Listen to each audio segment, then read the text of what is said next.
You are listening to This is Oklahoma, hosted by Mike Hearn, telling stories of Oklahomans and those that have made it their home. What's up, guys? Welcome back to another episode of This is Oklahoma Podcast. Mike Hearn here, your host, back with another episode. Excited to share this episode with you today, but before we do, I've got to thank our sponsors. First of all, the Oklahoma Hall of Fame. They've been a huge part of this podcast for the last few years. So the Oklahoma Hall of Fame have been sharing Oklahoma's story through its people since 1927. For more information on the Oklahoma Hall of Fame, go to www.oklahomahof.com. And for daily updates, go to oklahomahof on Instagram and give them a follow. Our other sponsor today is Chickasaw Nation. Now, the Chickasaw Nation have sponsored pretty much everything in Oklahoma. They're a huge supporter of Oklahoma, and it's an honor to have their name and their brand supporting this podcast. A huge shout out to Governor Anatobi for supporting this podcast. It really means a lot. Our third sponsor is Diffie Ford Lincoln down in El Reno. Now, this one makes me so happy because these guys are great friends of mine, play a lot of golf together. I've bought my cars from them, do most of my oil changes down there, have a cup of coffee, hang out down in El Reno. It's a good spot to go. And not only are they great friends, but they provide a great service. So for over 60 years, third generation family owned Oklahoma business down in El Reno. They're also in Bethany as well. So people in the Bethany area know the Diffies really well. But if you're looking for anything new, used, Ford, Lincoln, or whatever, I'm sure they could find anything you want. Check them out, diffieford.net, and then on Instagram at diffiefordlincoln. This episode is presented by Citizens Bank of Edmond. Citizens Bank of Edmond has been serving Edmond since 1901. They pride themselves on investing in the community and are here for all your personal and business banking needs.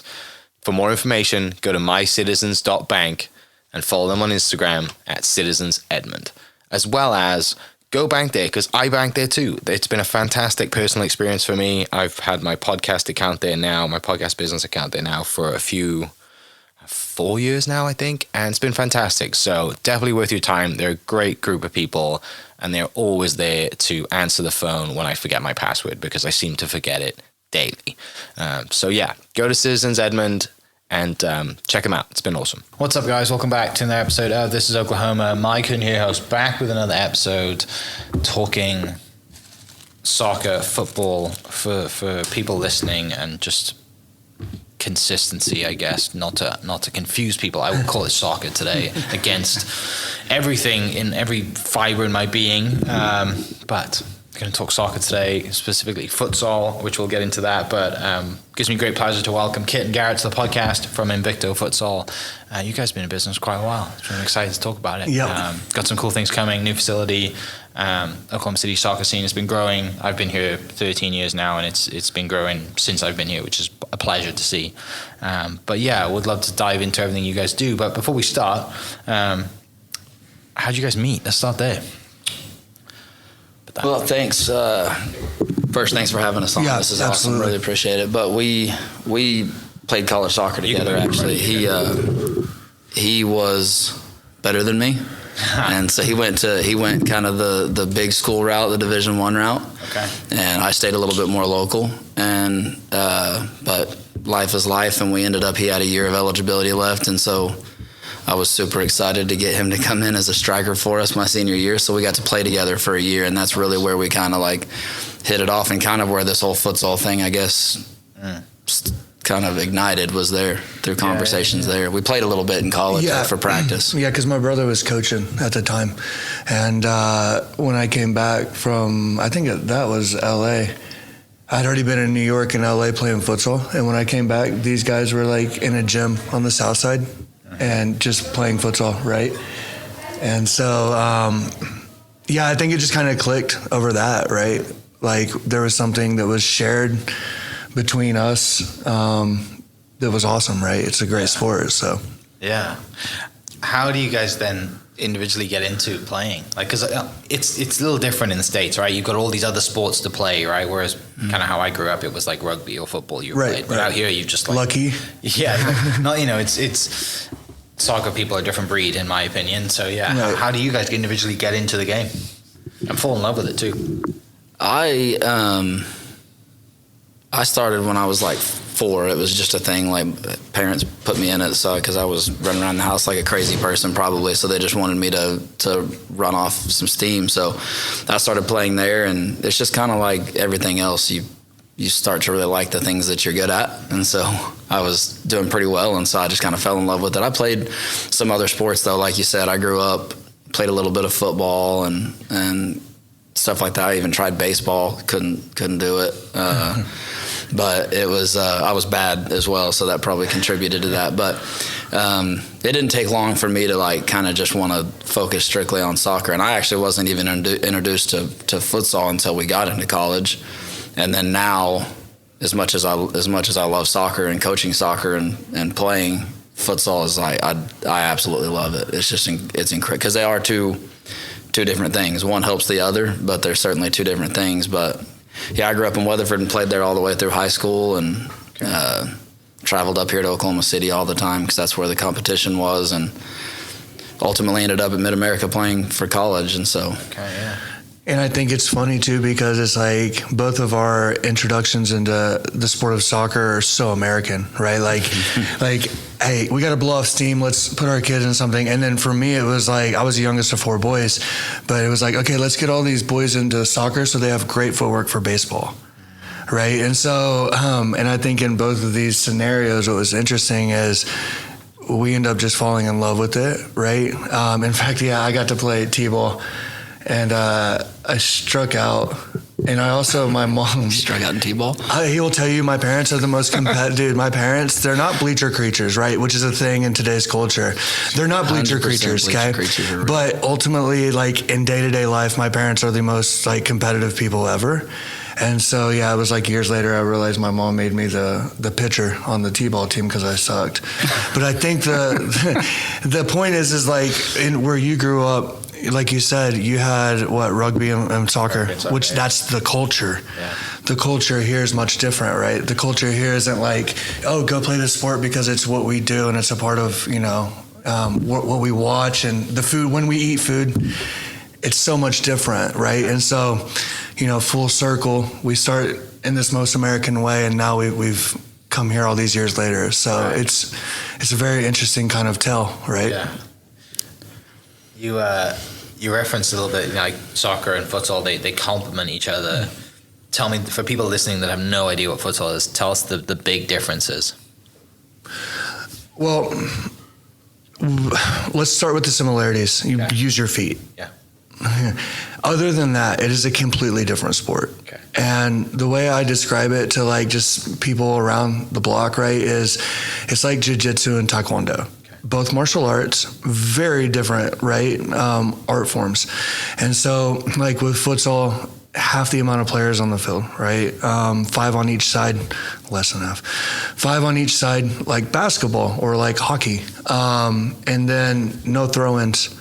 So it's all kick-ins, which to somebody that just is they're like, okay, yeah, whatever. We want to see you use your hands more anyways, right? Nah. So like for us, that's a very big thing because it's really about decisions, right? Like Kid always says it best, if I can just throw away my decisions, if I'm like, oh no, I'm backed into a corner, let me just throw this ball across the court, then it doesn't help us become intelligent players. And that ultimately is like the core of what we're doing is creating I say intelligent players because we're in sports, it's really just intelligent people, right? And so there's so many differences. When you go to an event, you see it immediately though. Like my wife never grew up playing sports at all, which has been so funny. We actually lean on her quite a bit, right? Because when you're in it, it's hard to see things. But she recognized it right off the bat. Like, oh my God, like I could watch futsal every day. And she's somebody that like, when you go watch the Nuggets versus the Thunder, she's rooting for the Nuggets for 3 quarters. Cause their uniforms kind of look the same, right? But she notices these intangible qualities to sports that like I don't think normal people, especially in America, recognize because we're so inundated with the craziness around it, right? And so it's just different from the moment you step in to the moment you leave, besides the fact that you're kicking a ball with your feet and trying to score goals. So there's also there's a couple of rules aside from the throw-in that also make it quite different. So One is you have 4 seconds. So every time there's a dead ball, you have 4 seconds to get the ball back in. So it's very fast paced, right? And so, which means the decisions are faster and everything you do is quicker and in a tighter space. The other thing is that the rules promote attacking movements, because you can, while the keepers do use their feet a whole lot more in futsal than in soccer, once the keeper touches the ball one time in that possession, they can't touch it again until it goes out. And so it like I use the keeper and it comes out. Well, now that backwards option isn't there anymore. We have to go forward. And so, and the defenders know that you have to go forward, right? So the angles they take is different. So it's and sometimes the keeper will come out and we'll play like a fifth attacker. But I think the rules that we use, that everybody uses, kind of promote that. We tell people all the time that it's funny. Futsal started in Argentina, Brazil, really kind of exploded in Brazil. But to us, it's such an American sport. Like, people that watch soccer and are like, oh, I just can't do this. There's not enough goals. Can we get more goals? Oh my God. There's just not enough action. So that's a whole different soapbox, but we can talk about American football later. You got 5 hours? My thought is, like, futsal, and it really did. It almost went big. They had a professional. They had a bunch of investors together that were ready to use NBA stadiums for these pro teams. It'll happen eventually, because futsal is a sport that will absolutely sell tickets. I mean, you got the tricks and the flair and the speed and the goals.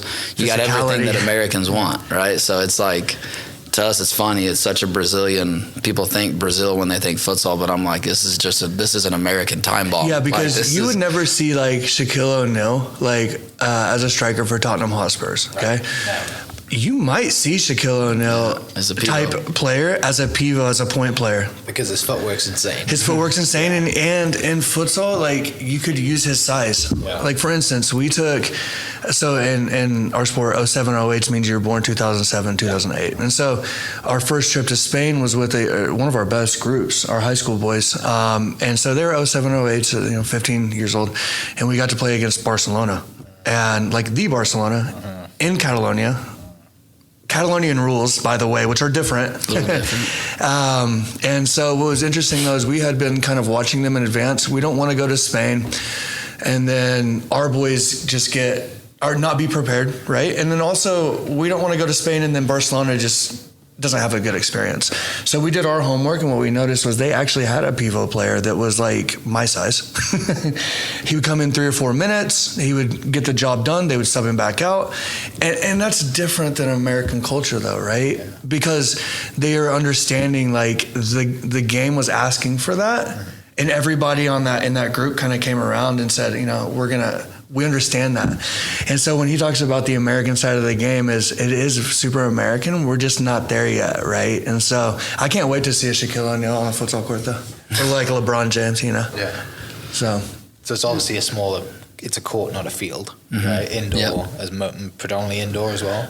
Mm-hmm. Okay. Yeah, it's big, a little bit bigger than a basketball court. Sure. I mean, if you looked at the lines, maybe quite a bit bigger than a basketball court for like a full-size international type court, but certainly much smaller than like a field. Yeah. Before we dive into the futsal thing, let's go back a little bit, because I want to talk about kind of you guys individually and how you guys get into coaching as well. You mentioned Mid-American Nazarene. I went to Southern Nazarene, so we're in the same world pretty much. Played golf instead of soccer. After that, do you decide to go into coaching straight after, or do you decide to play a bit more? Yeah, well, played for a little bit, played some indoor and some futsal and stuff, but the competitive career was over. Okay. We were fortunate enough to get to go to the national tournament, and we had our senior year. It was Mid-America Christian University, but we're still in the same world. Yeah, same world. But we went to the national tournament in Florida, and it was awesome. We beat the number 1 team in the country. We came in as the 8 seed, beat the 1 seed in the first game, and we ended up later on in the tournament losing in the semifinal. So we went home a little earlier than what we wanted to, but still a pretty incredible experience. And at that time, now Mid-America has really come a long way. They're doing great, but up to that point, it was the most successful year we've ever had. So we had a lot to be proud of. Yeah. So we still played, but the competitive life was pretty much over after that. But But yeah, I was getting a degree for teaching. Okay. And so I went into education and started coaching here in Oklahoma City at a small district, Crooked Oak Public Schools. I taught and coached there for 5 or 6 years, I think. Yeah. And sort of during Top that Town. time is when we started this. Yeah, we were down by Top Town a lot. So Did you always think that you were going to be? Did you always plan to go into teaching because you wanted to coach? I love the game. I think it started with I want to find a way where I can always be in the game, right? I mean, I was like, if I can figure out a way to, even after I'm not a good player anymore, to stay in it. And my dad used to always tell me, like, man, someday this game's going to run out. You can't make money off this game. You can't pay your bills. And I'm like, I'm going to find a way to do that. I'm gonna because prove you wrong. I really want to, like, I really wanted to be around the game, and I got lucky and fell into the right stuff and have been able to. But I think it did probably start with loving the game, but it's also just like, I've just got a passion for like helping kids be better. So the education route was also, And he's really good at it. it was also easier. Like because it's just a different tool to use, right? Instead of soccer, I'm using the classroom or whatever. But I've always been kind of drawn to the kids that like think they can't do it, or somebody's told them they can't do it, right? Or they don't have, especially the ones that don't have like the same starting line as everybody else, which you see a lot in education.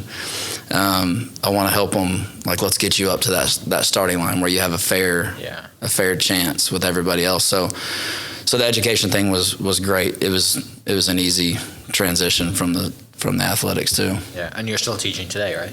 I am, yeah. I'm at Southmore High School now, but yeah, I'm actually. It's funny because you were talking about Nazarene. I went to Mid-America for my bachelor's. Now I'm going to Southern Nazarene University to get my master's, and because I'm looking to go into administration, which is, you get to help the kids who need the help a lot in those positions. So Cool. Garrett, what about you? What's kind of like your journey through, football, soccer from a young age up to, Yeah, I think it's a pretty unique, it's a pretty unique little intro. My whole family was in it, right? So like my older brother's coaching at Oklahoma Christian. My oldest brother was a goalie, played at Oklahoma Christian.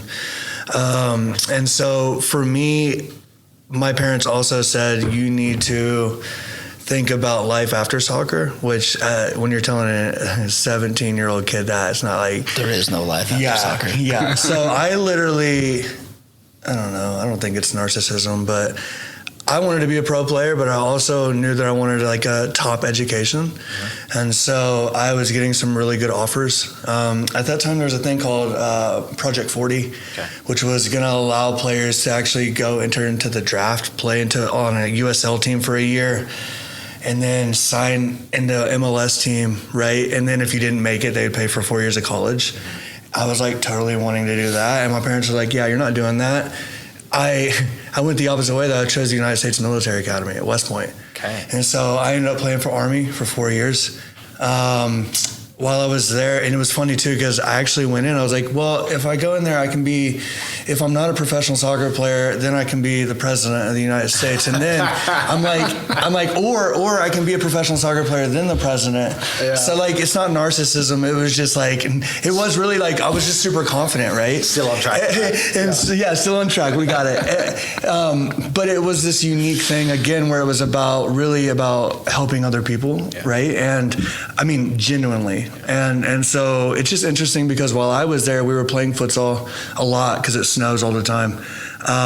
But you're also doing a lot of military academic stuff. And I was always trying to tie what I was doing on the field into what we were doing like in the classroom. And there was a huge pushback with that. There was a lot of officers that were saying you can't be both. And then the other side of that is officers that were saying, no, you have to be both. Like, it's actually really good that you're, and so that's where like the sports house concept kind of was developed, right? And so that's how I got into it. As soon as I was done playing, I knew. I was like, yeah, I'm done. I can't run anymore.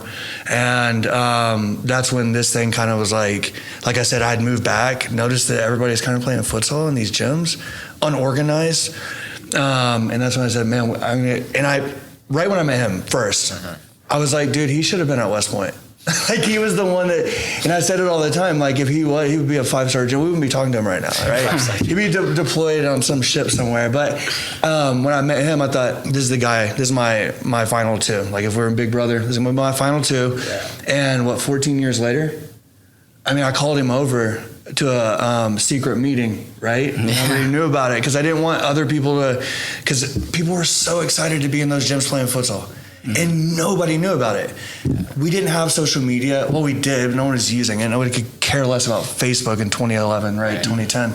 And so, like, we had these games going on all the time, and I was thinking, how do we bottle this, right? And so, luckily, we had that sports house concept from the West Point days, and we were able just to seriously just drop it right into Oklahoma City. What is that sports house concept? The sports house concept, it was developed for the Afghan military academy. We're having a lot of issues training Afghan soldiers on gun ranges and stuff. The idea was to, if we're seeing all these kids in these war zones wearing Messi jerseys and Cristiano Ronaldo jerseys, why don't we try to set up a system where they're going in and, right, team building, stress relief. And so there's these levels to this thing. And we were talking about it last night. There's these levels to what we're doing that aren't necessarily something that we can, like, the parents have time to understand, right? So it's up to us to be creative, to find programming and scheduling that allows them to come into our world and then get those lessons, right? Do you have kids? Do you mind if I ask? 2 dogs. So you have 2 kids? Yeah. Okay, well, I have 3 kids, 2 dogs, and 3 cats. Okay, yeah. So like, my point is, I understand what these parents are doing day to day. The White House is going to be full. Oh, it's going to be full. It's going to be a zoo. Yeah, so like for me, it's always... It's already a zoo. Yeah. It's always like at the core of my thinking though is like, I understand that you're changing diapers and you're paying bills and you're dropping kids off. Now, when you come into here for 60 minutes though, it's going to be the best flipping 60 minutes of your life. And when you leave, it's going to dictate all the decisions you make until you come back the next week, right? Yeah. And it might not happen overnight, but it's definitely going to happen in the long run. And that's what's great about what we do. Like Sammy's sitting across from us right now. She's been in for the long run, hasn't she? So that's kind of the secret sauce for us. It's keeping people in. So yeah. Does that make sense? No, it makes a lot of sense. Yeah. Tell me about, like, let's just go to the name. Where's the name come from? Because I think there's a story behind that too. And about that early 14 years ago, that moment of like, we've got something here, let's do it. Like, let's talk about the building phase and the name and everything. Yeah, so it started as, like Garrett said, the sports house concept, and Garrett had that name, and that's what we rolled with. It was kind of Garrett's idea that he just brought me into, so we rolled with that, and then and it stuck around for a long time. People still to this day are like, hey, we're going to sports house. But several years ago, we started a futsal academy, right? And we were running some training and that sort of thing, and we honestly did not think a whole lot about competing. It was more about just helping these kids be better players, sending them back to their club teams to be great. And we had this group of kids. I think they were across 3 or 4 different years probably, and some good players. We thought, like, man, this is some talented kids here. And then one of their dads came like, hey, there's a tournament in Kansas City. We should go see if we can actually play this game. We were like, yeah, dude, we got a good team. Let's go Kansas City. We're going to flip and beat everybody and come back and feel great. We got beat 32-0 and came back like with our tail between our legs, but also like, okay, so this futsal world is different than we thought. And we thought we were doing some good things, but we've got a lot of work to do. And so the one thing about us is when we look at something and we're like, hey, we're not there yet, then we're going to like whatever it takes to get there. So since then, we've been to Brazil. We've been all over the United States, learning from the best people in the U.S. We went to Santos and learned from the best futsal coaches, in my opinion, on the planet. We've been to Spain 3 times in the last year to learn from Barcelona and some of those clubs over there. We've been to England. So we're just going wherever we can find great coaching and learn. Our latest trip to Spain was actually it was unique because the guy that did the education stuff that then we could bring back to the other coaches, he's an Italian guy and he's been doing futsal the Italian way for his whole life, but he was really, really good. So he ends up getting kind of recruited, and now he's been coaching in Spain for a few years. So he's like this perfect mix between Spanish and Italian futsal. So is a completely different view, right, to learn from him a bit. So, and now we're bringing that back. So it turned into like 32-0, that's fine, but that's never going to happen again. Yeah. And so we dug in and learned. And so what we did is we were like, okay, this academy thing needs to take off. Let's do a tryout. We thought, like, well, if we end up with 30 kids and we can make 2 or 3 teams, then that'll be great. And we ended up with 100 and something kids that showed up. Super duper overwhelming. Yeah. We didn't even know most of these kids or parents. Like I said, social media wasn't even a bit. We have no idea. We had paper registrations. How people were writing on paper is great. Like, why are all these people here? Does anybody have another pen?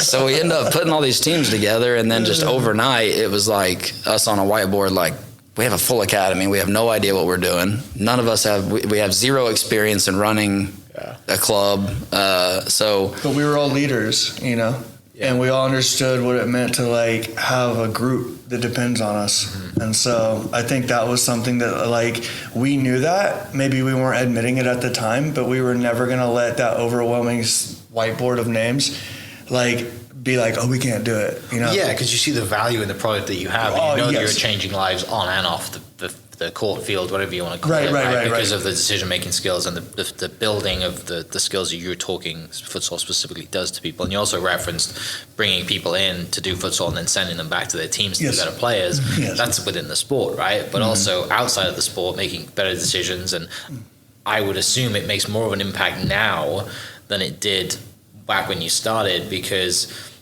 in 13 years, everyone's now on their phone and everyone has like anxiety and decision fatigue, and you know what I mean? Like everyone kind of freaks out. Like you imagine being in high school and trying to figure out what you want to do with the rest of your life. Just talking about this. For us, it was easy. Yes. Just like there was like probably 3 or 4 different routes. Right? For you guys, it was pretty much soccer, teaching. That's all I wanted to do. Right. Same with me for golf. But now, I can't imagine being 16, 18 right now. Smart guy. So futsal is just like this huge, from what I understand, is this huge just value to you on and off the field. I'm not surprised that you were just from day one just like, we've got 120 kids. Well, actually, it's funny. That's such a great observation, because literally like the first kind of literature we were putting out, we were calling it a tool, like a tool for development. Because it is. So we work very closely with OKCPS, right? I would say that like what's brilliant about futsal and our relationship with OKCPS is that because everywhere has a gym, we can take this amazing sport and we can implement it across the city and actually reach all these different kids despite the rainy days, despite the blizzard coming in, right? Because isn't consistency everything, especially in today's culture, whereas maybe 13 years ago it wasn't? How can we be consistent if I'm constantly getting hit up? How can we be consistent if I'm constantly scrolling instead of sleeping at night? We've got kids right now that are looking at Yale, Columbia, Air Force Academy, Army. So these kids are coming up in this, and honestly, every single one of those kids I just named, I didn't name them because I don't want added pressure for them, because it's a lot of pressure. Yeah. But they've been with us through the long run. So where everybody else is hustling and there's just like this hustle culture, we're staying very patient at the same time and saying, hey, let this take its course. And I think that's a thread that like is sending these kids out and allowing them to be successful at the next level when their bleacher creature parents aren't there. Yeah. Right? Like when they're looking at the crowd and, oh my God, I forgot I'm in New York and not Oklahoma City anymore. No one cares about me. Yeah. So it's also kind of like it's at the foundation of a good futsal player too. I mean, really, because it is so fast paced and it is such tight spaces. Futsal is much, much harder to coach, officiate, and especially play than soccer is.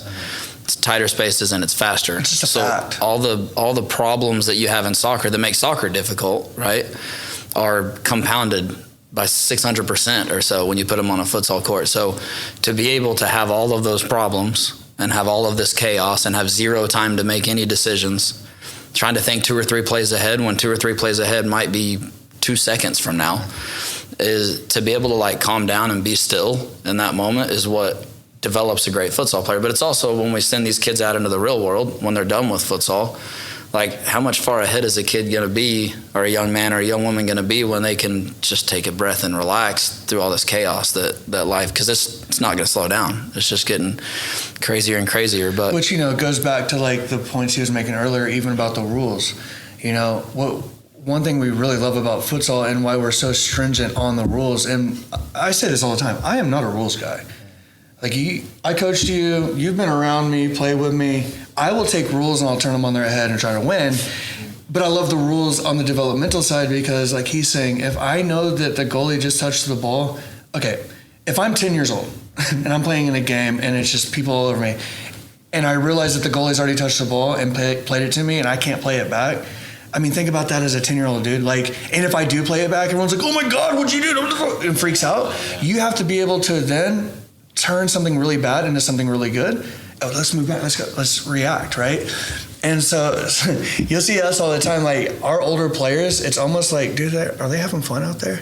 Because they're so calm. They're not like freaking out. We can be down by 4 goals. We were down by 5 goals. We were 6-1 losing to Toke out of Los Angeles last summer at halftime. And that seems like a devastating game over, especially Toke, right? Like we had just beaten them in the national finals the year before to go to Spain. Like it was just they win every year. So, but everybody stayed calm. They trusted us. We moved one player. An amazing player who just signed a professional contract. But we moved one player. They had to readjust. But if everybody's freaking out and we move that player, it never works, right? And so, yeah, there's all these added intangibles to the rules, to the size of the court, to the number of players that make this sport extremely unique and special. So, yeah, but on the we got off track. The name. The name, yeah. Oh, it's unbeatable. So we started this academy, and struggle with what are we going to call it. So anyways, over the course of several years, the name now is Invicto Futsal Academy, which is just Portuguese for it's kind of got a spin. It's Portuguese for basically unbeatable or can't die. So our logo is a phoenix, and there's a few different. It's not like that we can't lose futsal games, right? We lose every time we go somewhere. That's fine. But it's about like, even if we are losing 6-1, we're going to be still and we're going to come back, or we're going to give it everything we've got to come back. Yeah, we lost 6-5. Or we win or we learn. We don't lose, right? If we do get beat on the scoreboard, then that's fine. We go back. We don't freak out. We don't quit, which is why for a long time when we started this, to be honest, parents would like, oh, my kid didn't play enough, or you didn't play him in the right position, or you got mad at it, and they know everything. And they'll quit. And they'll quit. And it used to really, Garrett and I would sit on the phone for hours about one parent, and we're like, sit there and be like, man, I just don't want to be mad at us. They're going to tell other people.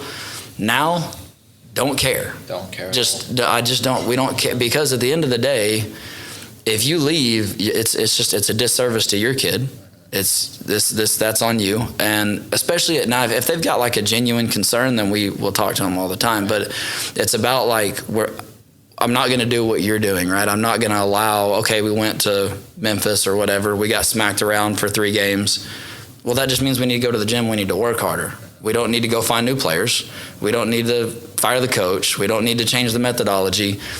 Just relax and let's go back and fix this together. Parents included, they're an important part of the team. And so it's like, let's all come together and fix it. Whereas like, as a society now, we've turned to, well, if I don't like this, then I throw it away and I move on, and so.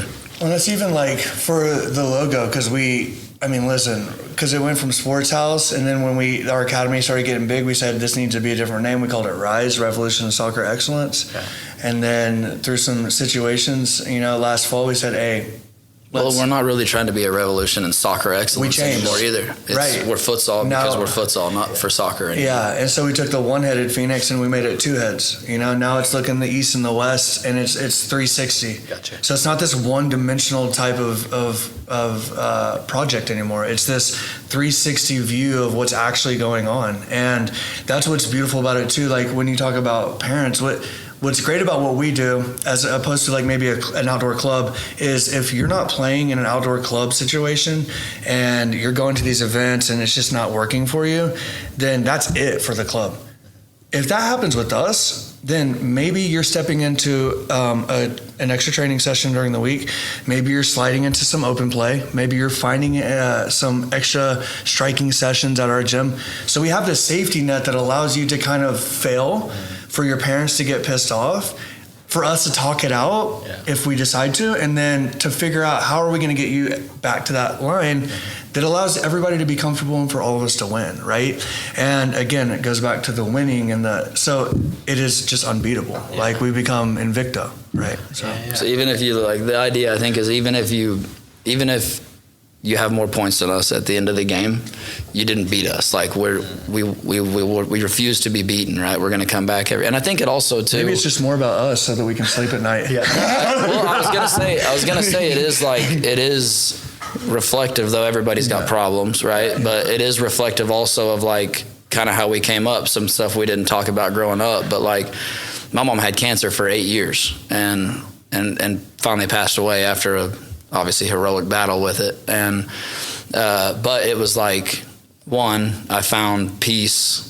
with a ball at my feet for one, so that kind of, I think, to go back to like what made me fall in love with it, that was a strong point. But also like, you know, I can give up and make excuses and, well, I don't want to do my homework because my mom's sick, I was at the hospital all night, or I can just do my flipping homework and I can not make excuses. I can dig in and get it done even though I've got this.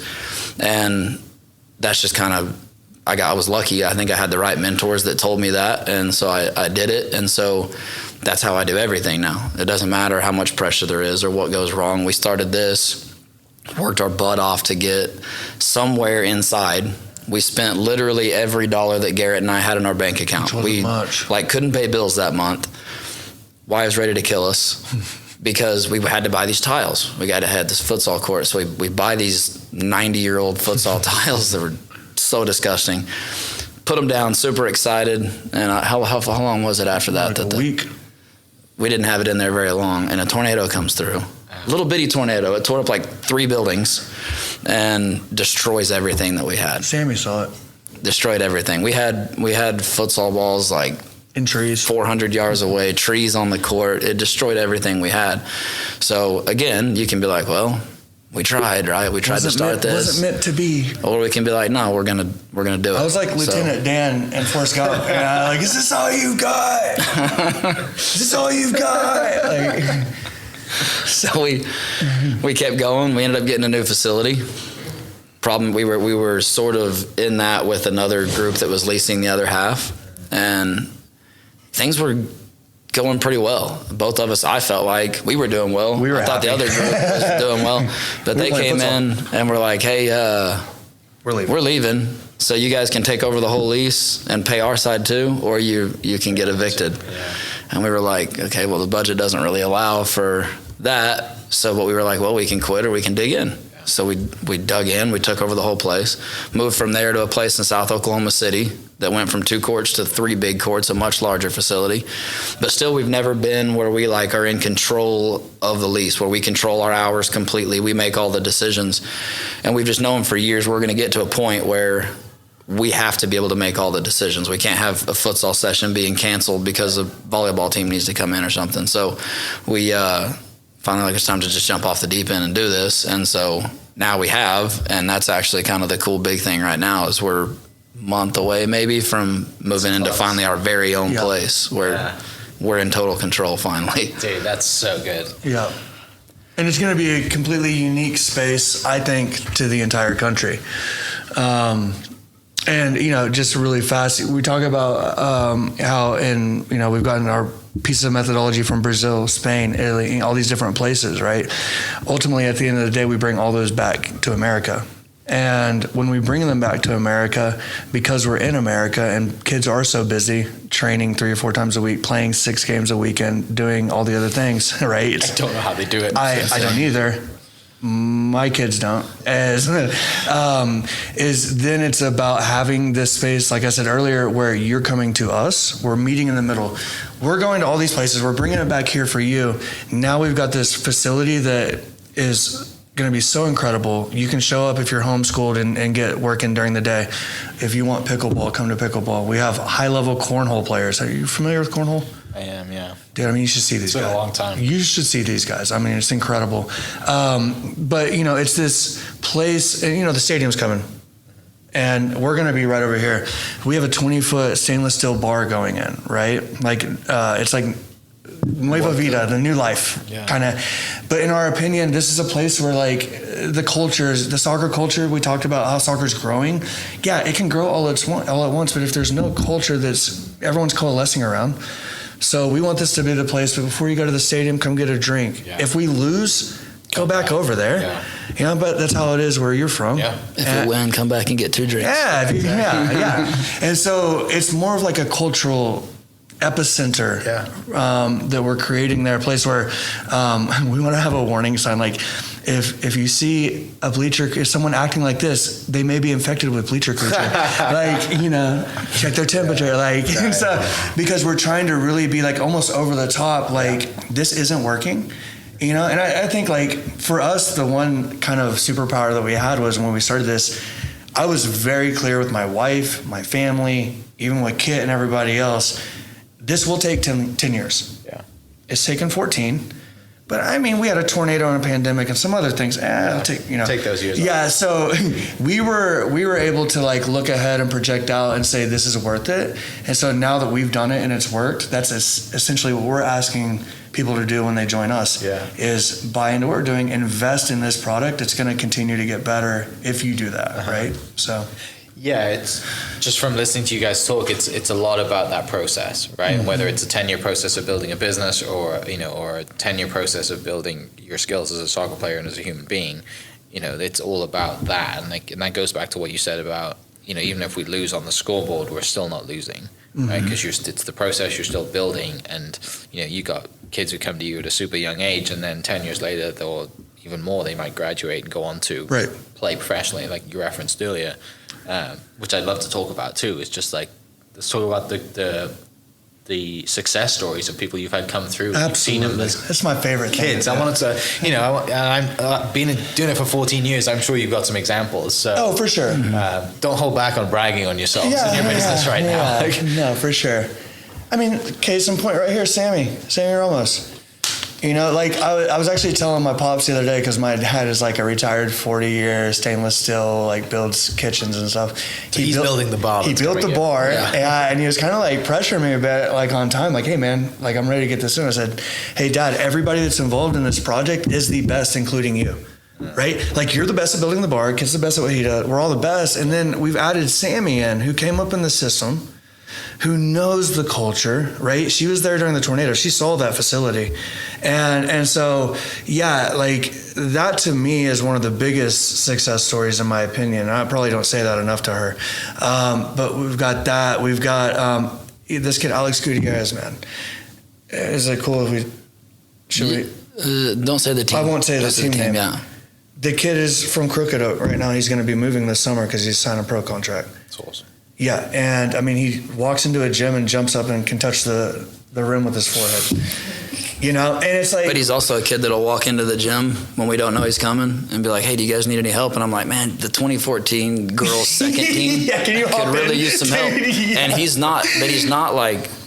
be honest, there's a lot of kids that are like, oh, he's 2014 second team. Yeah. Not him. He's like, yeah, what do you need? And he'll go right into it. Let me go help. Whatever he needs to do. Yeah, and isn't that the common theme, though, with like all of our best players? All the top players do. We did this recently. We were thinking, while he was in Spain, we actually listed out kind of like our perceived top players list and started looking at the common themes between all of them. And a lot of it has to do with selfless service. A lot of it has to do with sacrifice and commitment and thinking outside of yourself. Right, and that's what our best players do. You know, we can talk about Lane. Played at SMU. What's incredible about Lane is he grew up in Lawton. Okay, and I love Lawton, and actually, you know, some good players coming out of Lawton. But at that time, in the early 2000s or 2000s, mid 2000s, it wasn't a place you could go like get a lot of opportunities. And so for him to come down, be playing futsal, travel with us, playing club, and then to go to SMU for 4 years, and as the captain. Not get re-signed for the COVID year, transfer to St. Louis, and 1 year also be captain. Wow. So he was a captain at 2 Division I programs that are also 2 top 10 Division I programs. Like, who does that, right? That takes a special person. And so, yeah, the list goes. I mean, Carlitos, right? Yeah, we got another one of our 2009s is getting a lot of looks with the U.S. national team. He's been to, I don't know, 5 or 6 And different. man, what's great about this kid too is like the way we found him is from Crooked Oak. Obviously, this family that he's had at Crooked Oak all these years, but also in Mustang, like there's like adult open play, and I'm like, hey, who's the kid that's like 1 foot tall out there? And like, dude, they were just like letting him play, and he was 4 or 5. So he's a freshman, I think this year. Freshman this year. He's been with us. But there was a time, because we all know that kids develop, right, where people are like, oh man, he doesn't know how to use his right foot. Or, oh my gosh, you better, learn how to get on his right foot. They're going to close him down. It's like, yeah, just let him, just watch, He's a kid. I'm like, yeah, dude, he wants to play with his toys. Like, stop. Well, all these years later, look at Carlitos, right? Because he was always just such a good kid. He did everything we asked of him. He never, anytime we're like, hey, man, the whole team has to go pick up stuff, he was the first one to go pick up stuff. So it's not shocking to us where it might be shocking to some people. With Carlitos, I don't think it is. Because I really, if you saw this kid play, Mike, when he was in Oklahoma City, he would take a shot and literally the whole place would be like, is this place falling down? I think there's another tornado coming. Yeah, oh my God. So, but dude, silent assassin. Will never act out. Always does what's best for the program. So yeah, man, we just keep, and it's not us. It's not us. Keely as well is another good one. Keely is a great one. Yeah. I mean, even Hope. Teacher of the year, right? Yeah, Mustang. That was awesome. And also teaching That's art. good because it's off the field too, right? Yeah. We talked about earlier. It's not just the football. It's like, you've got some wins coming off that are just, these are great human beings too. Yeah, 100%. For sure. Of that. And she's teaching kids that are in our academy, that are in her class, that are like, hey, do you know Miss Brown? And what is cool about that is she actually married somebody from our academy. Oh, that's cool. Yeah. And the shirt said "From Futsal to Forever." Yeah. I'm like, what in the world? Yeah. So these kind of things though don't happen. They don't manifest themselves if we're not doing the right thing at the base level, and that's always been it. Like if I was telling my daughter this the other night, and again, it's gonna sound super narcissistic. You're gonna be president. I will make a decision always trying to do the right thing, always, almost to a fault, right? Even if it doesn't seem like I'm doing it to help somebody because it's pissing somebody else off, in my heart, I know it's because we're doing the right thing.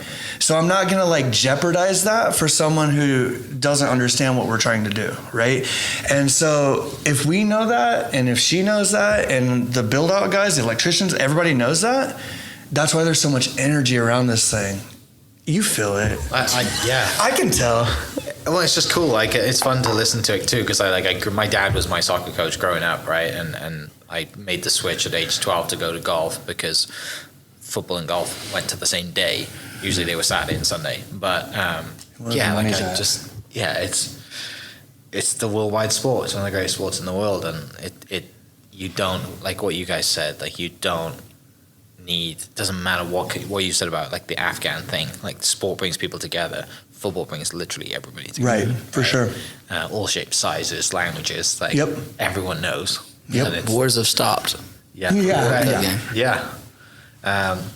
Let's talk about Oklahoma City and kind of soccer in general and how that's going up. You mentioned the new stadium's coming. You guys want to be a center for the culture for that before and after games. Also, we got the World Cup coming too. So how do you guys feel about that? What's kind of your plans going forward? And just, obviously excited about the future of the business. And it's been 14 years and you probably are more excited now than you were when you started. 1,000%. Let's talk a little bit about that, the future and stuff. Yeah, I think with the new facility, we've got some other organizations that'll be in there with us. Some of them will be directly tied into us, some won't. But one of them that I'm really excited about is the Moss Football Podcast as well, with Football Factory.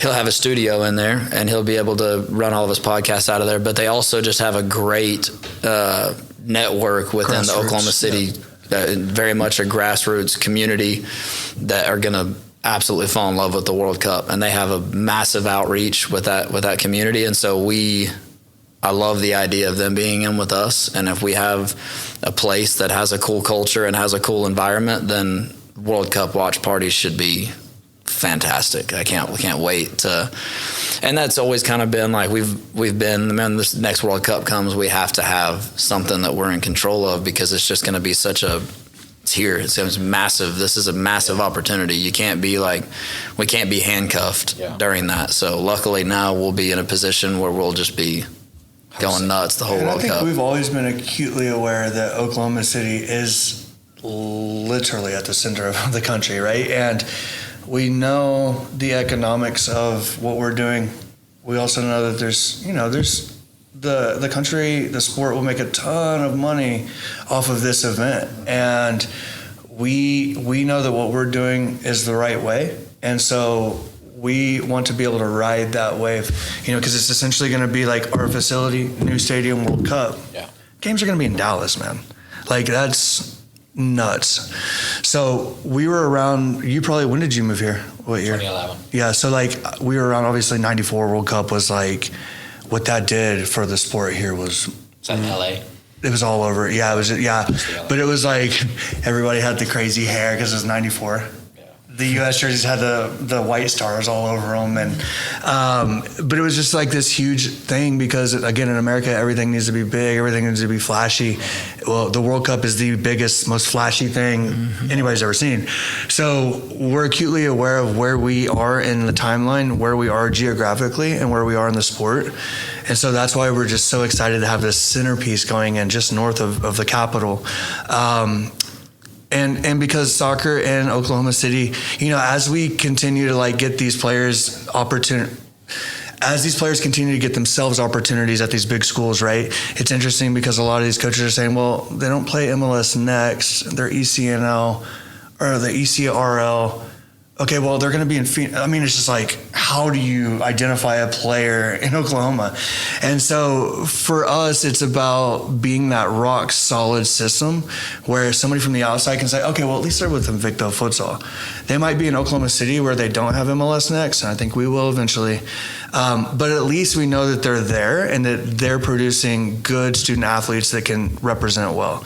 And so in regards to like Oklahoma City, where soccer is, it's a very exciting time. But it's also scary because it's kind of like the wild, wild west, right? Like it's a tightrope walk.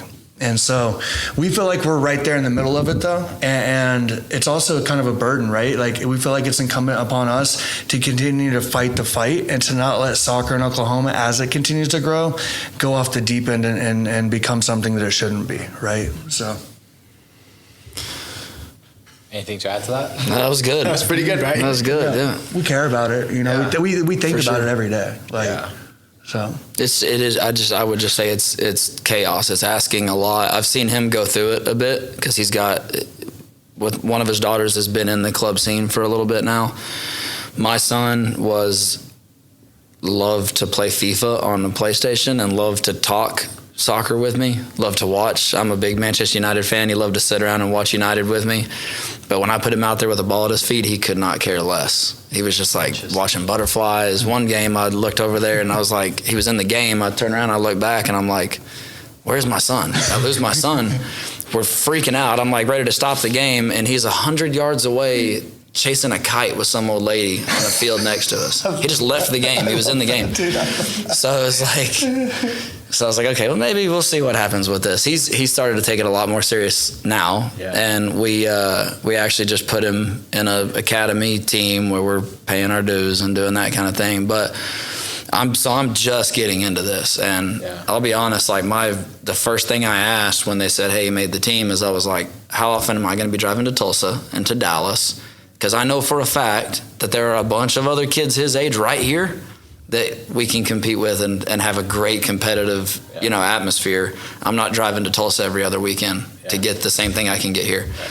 And they were like, well, you're not gonna have to drive there maybe once or twice in the year. Okay, well, cool. I can handle a little bit of driving, but I think that's like, it is starting to get pretty taxing, I think, on the parents. I think that club soccer has so much to offer, and we have great relationships with them and with all these different clubs, and there are great coaches in all the clubs. But it's like, it's almost like I wish they all kind of understood sometimes that we talk to these parents when they're away from that, when they're saying maybe more truthful, you know what I mean, when they're away from that atmosphere. And like, you can just tell that as a community, it is starting to be a little bit taxing. Like, we're driving to to Dallas and St. Louis and Memphis and Florida and Vegas. For a game. Yeah. They're traveling all the way. Yeah, like these kids are under 10 years old. Yeah, Man. That's what I'm saying is like we look at some of our best players that did none of that. Yeah. And so then it goes back to this thing where it's like, okay, so if they did none of that and they were our best players and best people, then what is this intangible thing that exists in there that's causing them to go this way, that way, right? And we're pretty I shouldn't have said bleacher creatures so much on this episode, probably. No, it's awesome. When I played, it was the same thing. We just didn't have bleachers; they just stood on the side. Yeah. Sideline creatures. Yeah, it's the same in every sport. It's not just soccer or football. It's the same in everything. It is, and the reason I say I shouldn't have said is because at the same time as upset as it makes me on a daily basis, it also, like, I understand it because I can't imagine doing what they do. If I did what they did and I wouldn't, I would be stressed. I would be freaking out about little things. I do it at home. If I'm stressed about our business, why is the sock in the living room, right? Like, oh, well, maybe it's because I have a 4-year-old, a 6-year-old, and a 13-year-old, all girls, right? And so I look at these things that don't really mean anything and I can attach my anger to it. And I think that's what we see. And it's just this, if you're not in it, you're going to miss out. We got to do more to be better, when in reality, really? Or should we scale back and do less things better? Control the environment. Right. Yeah. Be in control. Yeah. I think I would. He did say something a second ago that I think is important when you said that like, what is that thing that some of those kids that did none of that? What is that thing? And I think that thing it's hard to put a name to it. But I think as far as Garrett and I are concerned, and I think our entire staff and Sammy, and we have a large group of parents that all believe in us and have ridden this out and will continue to. That thing, I think, is in Invicto Futsal. It's not, you can't get it in club soccer anywhere. And not because the club soccer thing, like, they're not doing something right. They're all doing great things. And great directors, And for what they are doing, they're doing it right. But the thing that Lane has, and the thing that Carlitos has, and that Keely has, and Sammy, and Hope, being teacher of the year, that thing, his daughter Kennedy, the thing I hope my son Cragen will have, I think, is you find that in Invicto, and it is something that took us years to come up with and to implement into the culture, because we didn't even really understand it honestly until we went to Brazil and we went to Spain and I was like, okay, so are the kids in Brazil just like when they're born, are they just better players than the kids in the US? That doesn't make sense, right? Like, kids in England aren't just born better soccer players. Right. It's not how it works. It's not. Yeah. So it's like, but what is it there that's making that? Well, is it that everybody there loves the game? Is it that everybody plays? And so maybe they have as many bad players as us. It's just some of our great, like, you hear the argument,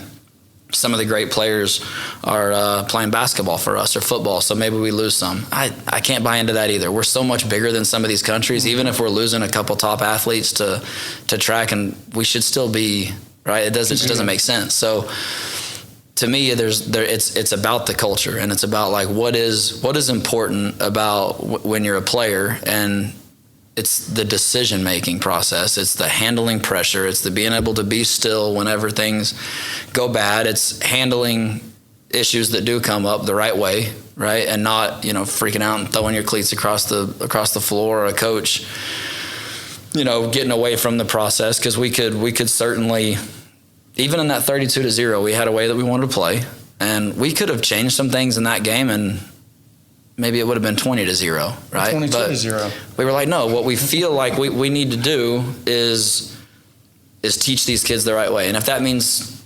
45-0, it means 45-0, because 5 years from now, it's not going to mean that. Yeah. And so we believed in it and tried. And so we've seen where some of these teams that we've had will go get beat. Like, there's one club that we get to play quite a bit, and they are very technical and very, very good. And at the youngest ages, we get smoked every time we play them. As we get older, though, that changes, because now we're not going to dive in every time you dribble. Our decisions are better. So what we could do is we could just pack it in, right, and take the dribbling away. But then we don't learn anything. And the kids don't get better. And we're gonna tie because we're still not gonna score. And you get a medal. So now we're like, we understand that at the youngest age, and that's part of the reason why I've taken the youngest ages in the age group, and he works with a lot of the youngest because I know what I'm capable of as a coach, and so I'm like, I'll go take the younger ones. I'll lose more than coaches that have been doing this half as long as I have, right? But that's fine because I'm going to teach them the right ways. And then once they get to, nobody gives a crap how many tournaments you win when you're 9. No. Nobody cares how many win you when you're 13. Yeah, because you can win all those tournaments and never learn anything. And then when we beat you 3 years down the line, everybody on that team quits. And everybody on our team has become this unit that continues to move forward. Well, and it's also the time when people that matter are looking. It's when your college recruiters are looking. It's when your pro scouts are looking.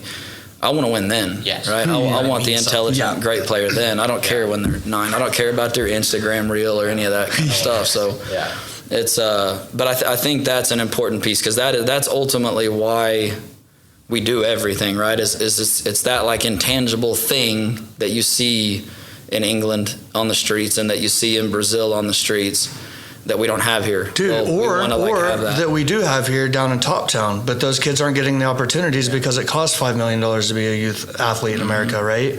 So what we're doing is we're trying to bridge that gap and say, hey, let's take this intangible that we are seeing in these hot spots in America and everywhere abroad that's worth anything, and let's bring it right back here, right? So. Which I think is also like when he says bridge that gap, you've got, just to give a shout out while we're on here, is who's doing the most for those kind of kids right now in this game Football Factory is fantastic with that community, with the Sunrise Soccer and just everything. They do so much for that community. And then also Fields and Futures, incredible. I mean, we're talking millions and millions that have gone into helping Oklahoma City. Not hitting anything in return, right? And just doing it out of the kindness of their heart. And so it's like, so what are we doing? We're like, okay, well, that's who we need to be with. We need to be friends with them and be friends with them. If our passion is to bridge that gap and give these kids, like we started at the beginning with, the passion is helping kids that don't have the same starting line.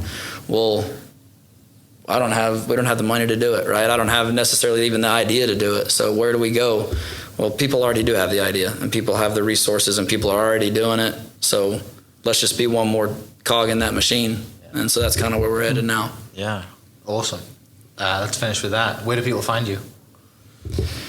Website is, with the new Invicto website, should be up in about the next week. Okay. So it'll just be in invictofutsal.com. Okay. We're also, is it Invicto Futsal OKC? On all social media platforms. Right now, I would say Invicto Futsal OKC on Instagram and Facebook is the best place. Website will be up pretty soon. And memberships for sale will be soon. Yeah, we'll start getting. It's the most ridiculous price too. So. Yeah, we're going to take care of people. So we'll have that, like I said, hopefully in about a month, that new facility will be in it and taking care of business in there. So. Sammy runs our social media. She's going to be getting all that stuff out on social media, so we'll have opportunities for, like I said, you want to play cornhole, pickleball. We have time slots for all that, but futsal will be in there. Should we name a drink after Mike?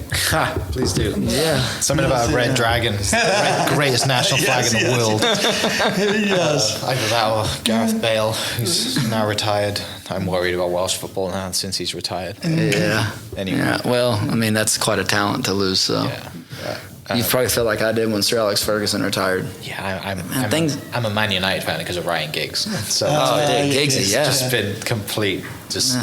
I've been devastated ever since. We all knew it was coming, didn't we?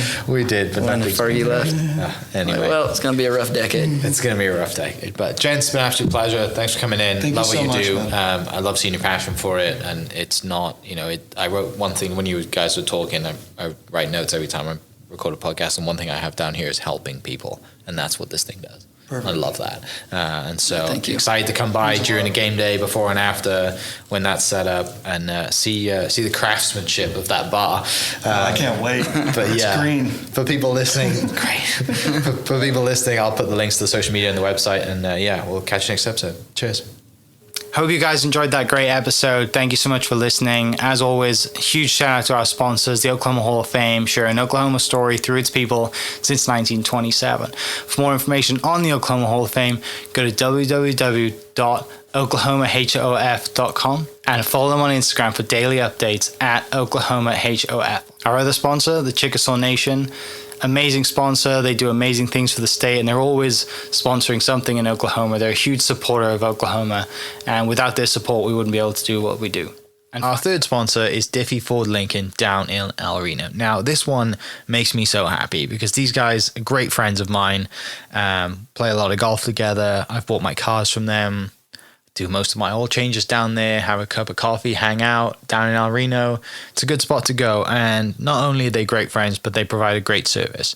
So for over 60 years, third generation family owned Oklahoma business down in El Reno. They're also in Bethany as well. So people in the Bethany area know the Diffies really well. But if you're looking for anything new, used, Ford, Lincoln, or whatever, I'm sure they could find anything you want. Check them out, diffieford.net, and then on Instagram at diffiefordlincoln. This episode is presented by Citizens Bank of Edmond. Citizens Bank of Edmond has been serving Edmond since 1901. They pride themselves on investing in the community and are here for all your personal and business banking needs. For more information, go to mycitizens.bank and follow them on Instagram at citizensedmond, as well as go bank there, because I bank there too. It's been a fantastic personal experience for me. I've had my podcast account there now, my podcast business account there now for 4 years now, I think, and it's been fantastic. So definitely worth your time. They're a great group of people, and they're always there to answer the phone when I forget my password, because I seem to forget it daily. So yeah, go to Citizens Edmond and check them out. It's been awesome. Thank you for listening. We are inspired by those around us and hope that you are too. Make sure you subscribe to this podcast on your favorite podcast platform and leave us a review so we can keep telling your stories. For more great Oklahoma content, follow This Is Oklahoma on Facebook and Instagram.